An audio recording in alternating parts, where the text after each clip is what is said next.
Hey everyone, I'm Dr. Donahue. We're at Shaw Chiropractic and Sports Injury Center. And today we're talking about back pain, low back pain specifically.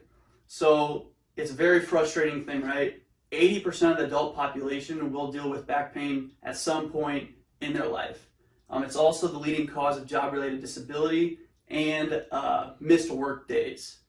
The good news though is that very rarely is low back pain a serious medical condition. So unless you're having progressive leg weakness, numbness or paresthesia in your groin area, and loss of bowel or bladder function, it's typically a mechanical issue. So it's dealing with the joints, it's dealing with the surrounding soft tissues. And these are things that we see every single day in practice that respond very well to conservative care.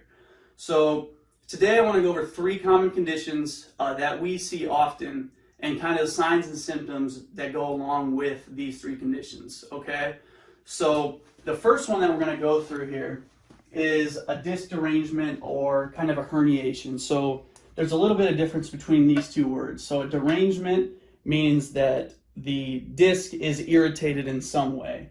So it's not necessarily herniated, but there's some irritation going on. In a herniation, there's an actual, the disc actually protrudes backwards. It kind of breaks through that area and it starts to put some pressure on some of those nerves that come out of the spine.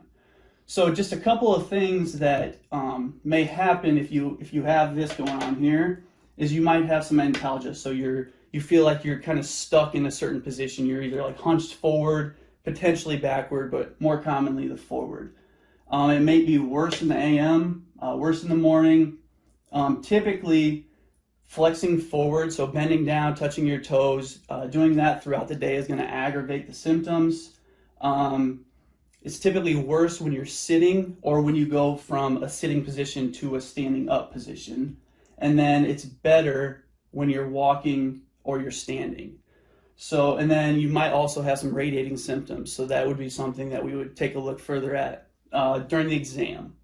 The second one here, pretty common thing. So typically, this is almost the opposite of that. You don't like to go backwards. You don't like extension. So this is usually better with walking and sitting.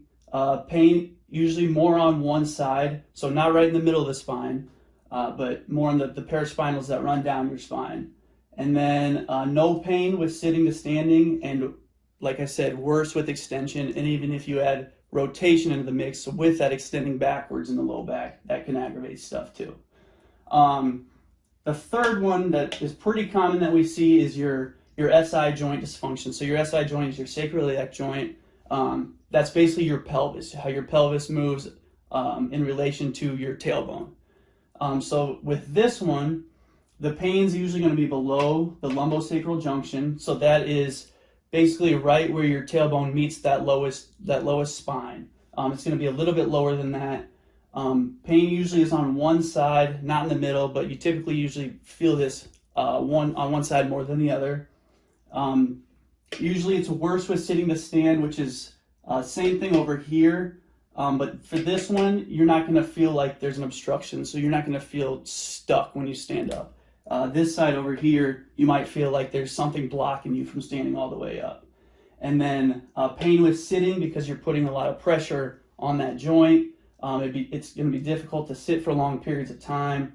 And then pinpoint pain on your PSIS. So your PSIS here is this little knob right there.